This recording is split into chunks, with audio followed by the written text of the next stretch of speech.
Can you hear me? So the topic of this discussion is a little bit more about fundraising and hearing about their personal experiences going through the fundraising process. As many of you probably are either thinking about it or doing it right now or trying to do it and unsuccessfully. So hopefully they can, I'm not sure if this is on the record or not, but I guess up to you how much you want to share. So hear a little bit about their experiences. So I guess just to start out for both Katrina and Nicole, maybe quickly introduce yourself and your company and a little bit about kind of how much capital you've raised across each round. Let me start there. I can start. My name's Katrina Lake, and I'm the founder and CEO of Stitch Fix. Stitch Fix is a personal shopping retail company, so very similar to a traditional department store model like a Macy's or a Nordstrom's. We buy inventory at wholesale, we sell it at retail, but instead of using stores and store associates, we have a lot of technology that we've invested into the product that enables us to be able to do this scalably with stylists who are mostly part-time and work from home. So I've been doing this for about 5 years. We have over 4,000 employees now. I haven't raised capital in a while, so I'm be a little bit rusty maybe. But our kind of capital raising history was, in my experience, it's been pretty hard or pretty easy and not a lot in the middle. So I was very lucky to have a seed investor, Steve Anderson, who invested, I think it was $750K in our seed round, and then we ended up raising an A basically in 2 different tranches because we raised a smaller A and then it was very difficult to raise a B, and so we kind of did an addition to the A, and then a little bit later it was more in the being out of the woods and the business was really healthy and the economics were clear, and so we were able to raise a round from Bill Gurley at Benchmark for our B round from there. And I'm Nicole Farb, the founder and CEO of Darby Smart. We're a marketplace for creativity where you can share ideas on what you make, buy supplies to make it, and ultimately sell what you've made. We're about 2.5 years old. Similar to Katrina, I think it's either been very easy or very difficult to raise money. A lot has to do with market and the trajectory of your business. I was an investor before starting Darby with Goldman Sachs, so I raised my seed round fairly quickly just from network. It was $1 million seed, and then subsequently we've raised an A and an A1, and that's been about $15 million. Okay, great. So I'm sure, especially for both of you now that your businesses are, I know in your mind you think it's not fully established because there's always stuff to do, but from the perspective outside looking in, you guys have a lot of traction, and big companies now, or bigger teams, and so you're probably getting founders coming to you guys asking like, how did you guys do it, or especially in the seed stage. I guess when you do get these questions, like what's sort of your advice to companies as they're starting to figure out the fundraising process, especially I'm going to guess most of the audience is probably seed stage or maybe before that, but what sort of advice have you given to them based on your own experience about like how to approach fundraising? I mean, my very first question really is like to really ask yourself, like, is my business and is my market appropriate for VC funding? At the seed level, maybe that's less of an issue. Like Steve Anderson, who's our seed investor, he was one of the first investors in Instagram, but he also invested in quite a few companies that had exits that were 10 million, 25 million, 30 million that he could be very happy with. But that dynamic really changes once you're talking to institutional investors who are trying to sprinkle a lot of bets and hope that one of them turns into Google. And so, if you don't think that, if the market and the business and the life that you want with a company that you're starting isn't appropriate to be forced to become $1 billion business, I definitely first and foremost kind of talk to people about the profile of investors that are right for their business. There's a lot of businesses out there that are going to be really healthy, really strong, $20 million a year businesses that adding a VC that has different incentives to could really negatively affect the outcome and what it's going to be like to run that company. So I usually kind of talk about that first. I think in my experience with Stitch Fix, one of the things that was hard about our business was that this was a model that primarily served women. And so to be able to get people who can't experience getting a fix and don't totally understand from a gut perspective, the value proposition, I really relied a lot on data and really relied a lot on our cohort analysis and knowing all of my data in and out about my business. And at the end of the day, venture capitalists are really capitalists, and so to really be able to show them the value, even if they couldn't understand in their heart why this was important or why this was valuable, was something that I found to kind of help me in success there. I'd say two things. I think completely agree they're capitalists, and the purpose of putting money into your company is to drive return against those dollars invested. And so if I'm ever looking for money or talking to someone about money, it's always like, how does that money generate return, and to what degree return does it generate? And VC's looking for like 10x at the early stages, right? Sometimes more. And so having a real clear story on what you're going to do with that money and why it'll get that 10x return, I think is critical. And it's not just critical for your pitch, it's critical for yourself, right? You're going to be in a really uncomfortable place if you can't deploy capital effectively. The other thing that I think just tactically is really important if you do want to pursue a institutional investor path is having a fundraising mentor. Some people call this like maybe your hype man, right? The kind of person that'll make intros for you, who will say that this is a hot company, who will tell you which partner at which VC you need to be talking to, who cares about your space, who's jaded about your space. And giving that person even like advisory shares in your company, I found that type of person to be invaluable to me, even though I came from the background. So. That's an interesting topic, or one thing that you just mentioned in terms of certain investors being excited about a particular market or being jaded about it. So I'm trying to remember with your respective companies, like kind of around maybe when I remember the rounds were announced, whether, say, if it was a time where, like it's now, people are jaded on commerce or they have this allergic reaction to subscription commerce or whatnot. I guess how did you guys respectively, I don't know if it's position your companies in terms of your investor pitch, like if you were going up against, say, for example, for Stitch Fix, talking to investors who had already seen a lot of subscription commerce, or for Darby Smart, comparing you to whatever, other kind of home crafts like out there, like how did you address those concerns, or how was it just more of targeting the right investors, or something about your pitch that you really focused on so that they got away from perceiving the companies as a certain type of company? Or I mean, first and foremost, I think it's not even about the pitch as it is about like your vision and what's special about your company. And for us at Stitch Fix, and I think really checking yourself and making sure that you're not taking advantage of the trend when it's trending up, and then you won't be part of the trial when it's like coming back down. For us, like what we're really about is personalization. And so we have a data science team of 60 people, 50 of whom have PhDs, which is a bigger data science team than Pandora and many other technology companies out there, and a bigger data science team than any retailer, period, has ever created. And that personalization was always the most important element of what we do. And so, subscription, you can get Stitch Fixes on subscription. You can also get them a la carte.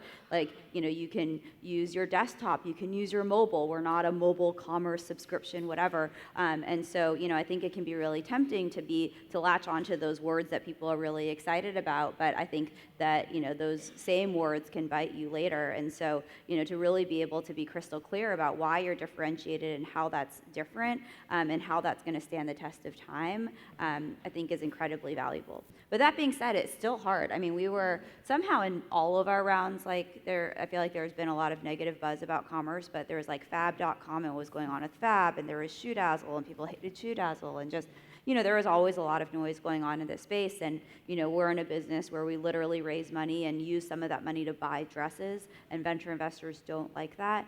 And so there was, a lot of kind of challenges with commerce throughout our experience. And so, on the one hand, I think it forced us to focus on what's actually special about our business.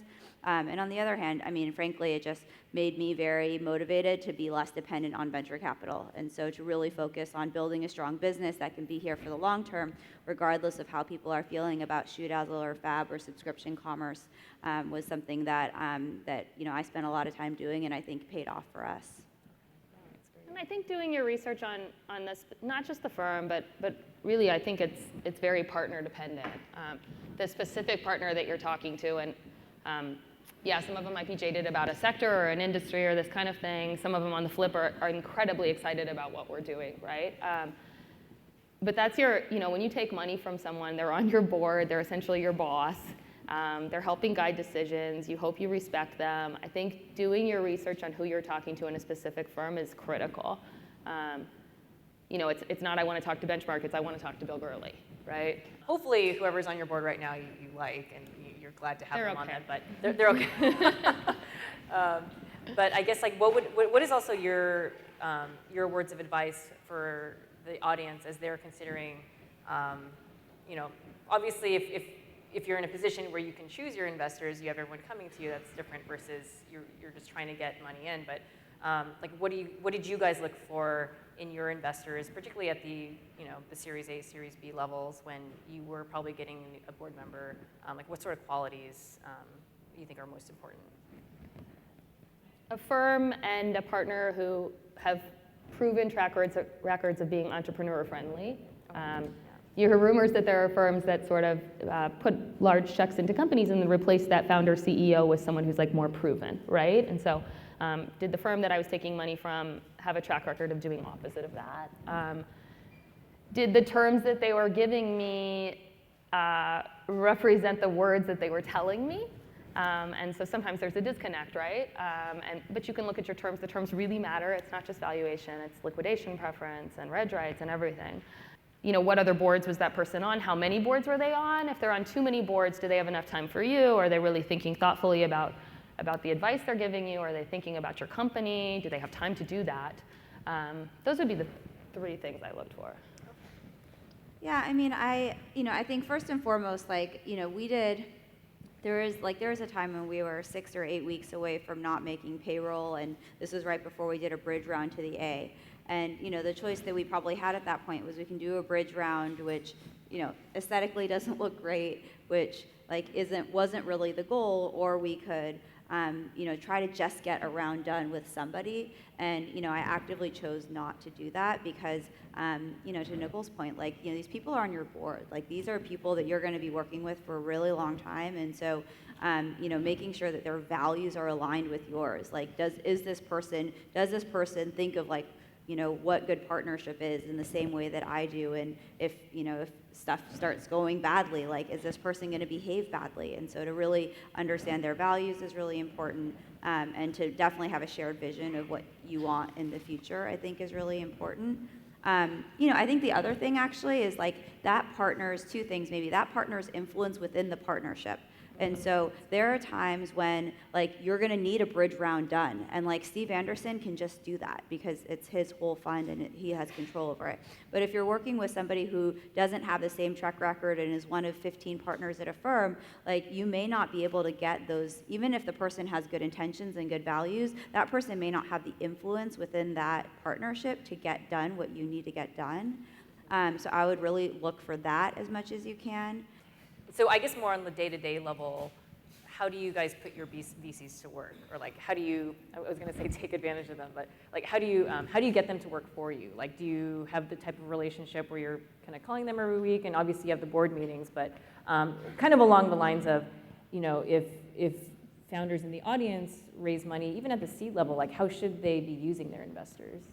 I'll answer it first because I just remembered my other point. So my other point was to have, I think the proven track record is important, but really for you to not have to be the one company that makes their portfolio, or this is the one company that's going to make my reputation, is really important. I've seen a couple of different horror stories. One horror story where this company was doing well, it should have stayed private and it should have stayed independent and continued to grow, but because the fund needed to return money within 7 years and it needed to hit some return, and this was definitely the best company they had in the portfolio, it was pushed into an acquisition against what the management team wanted just because of the VC thing. And then I think another one is if you're in my case, Bill Gurley already, it has 15 gold stars on his thing. And so he's not reliant on us to have an IPO in this window or to have an acquisition in this range at this time. And so, for me to feel his personal portfolio is not dependent on me gives me a lot more flexibility. So that was the last thing I was going to add. On ways that I use my VCs, I think recruiting has been a big area I've used VCs, both VCs that I work with and frankly VCs that I meet.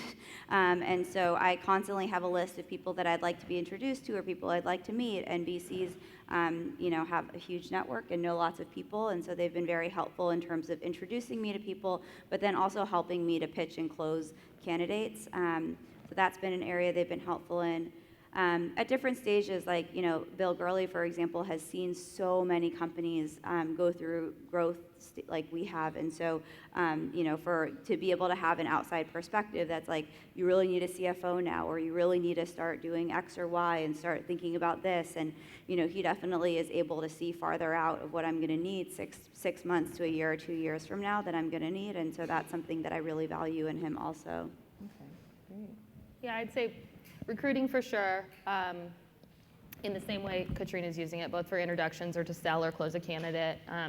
We have, 18 angel investors. We did one of those rounds, and then 2 board members. One's from our VC, and my board member I talk to by text every day. And a lot of times it's like sanity checking things. I'm thinking of making this offer. Does that sound ridiculous? I'm thinking of giving like an option bump, like does this sound in line with what your other portfolios are doing? So they have great pattern recognition, and while you might not always follow the pattern, it's nice to sanity check. It's lonely sometimes, right? Being the leader of a company, you don't always have that like peer to talk to, and so our board member serves as that peer to me. Okay, great. And I guess like my last question for you both before we can open it up to the audience is, either based on what you've seen from other founders or yourselves personally, what do you think are kind of the biggest mistakes founders make when they're in the fundraising process? Whether it's they don't follow through with investors or it could be anything, I guess. But I think investors remember everything you tell them. They're probably writing it down. They probably have a little team listening as well. Don't ever overstate information. Don't answer one way because you think you should, but it might not be representative of the truth. In my experience, they remember sort of every piece of data you give them. And at some point, when you're like truly raising money, if you're in informal conversations, they're going to ask for backup against that data, particularly if it's compelling. I think that might be, even when I hear people pitch me sometimes, like it's hype and vision and you're excited and that's amazing. But just making sure that you're true to the story and true to the reality of the business, I think is really important. Yeah, and I think to build on that, really, I think there's like a short-term, to make like a dating analogy, like I feel like there's a lot of people that look at this as like a Tinder situation of like, how can I get the most coveted, most attractive, whatever at this moment, and not looking at it like a marriage of like, this is going to be somebody that I'm going to have to live with for a really, really long time. And to have that long-term point of view, I think one thing that I see a lot of entrepreneurs do is say like, okay, I'm going to raise money, so I'm going to go talk to 30 people in this 1 week. And the reality is like, yeah, you can go on 30 dates in 1 week and hope you're going to find the person you're going to marry. But like, if you had a chance to go on many dates with a few of those people beforehand, you'll have a better sense of who these people are as human beings and if they support your vision. And so, one tactic that I had was, after my unsuccessful attempt to raise a B that turned into a bridge, then I kind of pinpointed, I said, here's like 3 investors that I really think are great people who I really want to keep in touch with, and hopefully they want to invest in me, but if they don't, I still want their advice. And I kept in touch with them, and that didn't mean that I had like a monthly meeting, but if we had milestones that we were sharing internally, I might forward it to them so that they could see the business growing and be aware of us. I would ask them questions the same way I would ask my board, so that they could see how I was thinking and I could see how they were thinking. And so to really be able to, to have a longer courting period so that you can really get to know somebody better. And then the flip side is they get to know you better too, and they get to see the trajectory that you're on. So I think really trying to be as long-term view as you can about the fundraising process and try not to get sucked into like, how can I get the biggest, fastest, sexiest, hottest deal, would be advice that I would give. okay. The other thing I'd say, and I made this mistake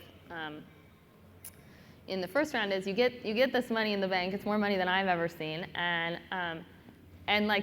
this is counter a little bit to what I said before about knowing how to use capital or what you're going to use it on. But like the inclination is to like go spend it, right? Like hire an executive team, like bring in that CMO, like push the gas on paid, and like nice go. And, yeah, get a nice office, and I think being really conscientious and like recognizing that you hope that money goes as far as possible to the next milestone that you need to get to raise again, or whatever other outcome you're looking for, profitability, is important. And there's a lot of pressure to spend that money fast, and to just make sure that you feel good about what you're doing.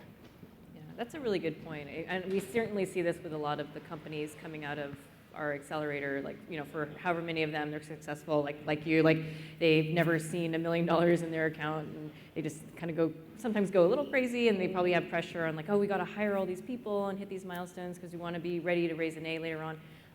But they don't know how to manage their money, so they find themselves 12 months later with a couple months of runway left, and they haven't really hit great, KPIs to get it to the next round. So kind of knowing how to spend that money, it's a great point that a lot of people don't talk about. There's certainly a lot of focus on the fundraising process and how to close the investors, and yay, TechCrunch, announce I got $1 million round, but then afterwards, like, the fundraising is just a tool, right? It's not like your company. Your company is much bigger than that. So I guess like we can open it up to questions, I think, at the mic. I think they both, Nicole and Katrina, shared some great insights from their own personal fundraising experience, but yeah, go ahead. Yes, my name is Adrian Gillette. So I've been heads down on working my MVP, but now I'm just at the point of just starting to, think about VCs and looking at VCs. What recommendations, suggestions do you guys have in terms of how to start that process? Like what specific approaches and what specific resources we can look at to start identifying, what type of VCs and what values and characteristics we're looking for? I'm going to steal what Nicole already said. The advisors, Sukhinder Singh Cassidy was an advisor of mine. She was my very first investor. She introduced me to all of the angels that I spoke to. It doesn't need to be a lot of advisors, but finding one or two who really can deeply get to know you and the product and be an advocate for you. I couldn't agree with what Nicole said more. That was total linchpin in kind of the ability for me to be able to start making those connections. There's not a good, even AngelList or whatever, all these resources, they're not that good at actually saying this is a really good guy, this person has done investments of this size. I don't know, it's having somebody to help guide, I think, is really helpful. And that person, I think, will probably do something, at least for me, really tactical, which is start a Google Doc, list all the venture firms or angels that potentially have put money in your space. Let's just say you're doing consumer mobile or something, right? And then who the right partner is in each of them. And then we had column 1 and 2, here's our best intro to that partner, and here's our second best intro to that partner, and you just bang, bang, bang, bang, bang. And you probably want to do 10, right? Don't date everybody in the first week, and get a pulse on how people are feeling about you. And if it's good, then you push the gas, and if it's not, you revisit, right? But for the seed round, I did way more. I think I did 30 for the seed round. 30. I did a lot. Yeah. Later rounds, maybe fewer, but. Hi, my name is Nazar Kamangar, and first of all, thank you so much. This was one of my favorite talks in the past today and yesterday. So basically, my question is about the valuation. So I guess Katrina said you raised 750, and Nicole, you said you raised 1 million in the beginning, right? So this is really an art, how you come up with the valuation and how much of the company you want to give up. So I guess our story is we are a digital dental startup, 2 years old.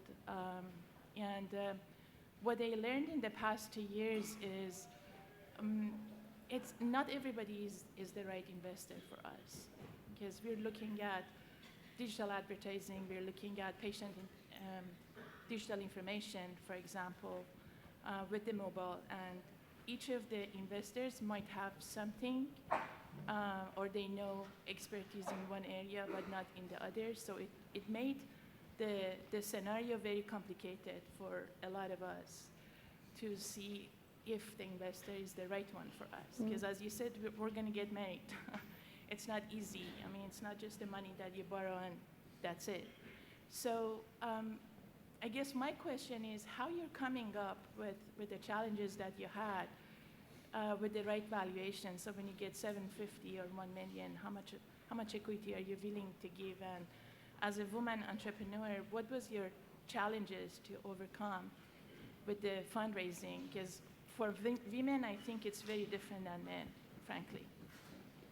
I don't know if I can speak to the gender dynamic as much, but I mean, unfortunately, in the seed round, it's actually not that much of an art. It's really like a set price, like any given time for seed rounds, and it depends how far along your company is. But like when I started Stitch Fix, like it was basically just an idea, and so like, I mean, it's so far back, like I don't even remember what it was, but it was like, at some point, like a convertible note, and 20% is market. Like if it's a tighter market, then it's going to be a priced round, and it's 33%. Like, I mean, there's more or less like kind of a market price to what seed investors are doing. And the honest truth is, when in my case, when it's just an idea and an entrepreneur, like, you're not really saying like, here's all the future income I'm going to generate, and I'm going to discount it back to the future. And so the valuation part, like in later rounds, definitely you can start thinking about comps and start thinking about size of business and value. But in the early round, it's definitely a little bit more of kind of what's going on in the market. I don't know if this is a fair rule of thumb. It's the one I follow is, yeah, you're probably giving away between 20 and 30% in the early rounds, like your seed AB. A little bit dependent on firm and a little bit dependent on your business, and you're raising like 18 to 24 months worth of capital. So like, how much money do you need to hit the next milestone over the next 18 months? What does that imply? Let's say it's 5 million in terms of 20% that I'm giving away, right? So your valuation would be 25, and that's how it worked in our seed. That's how it worked in our A. I think that's like a good scenario, right, where you're operating with those principles, but those were kind of the principles we were operating with. Perfect. Thank you very much. Let's put it together. Thank you. Thank you.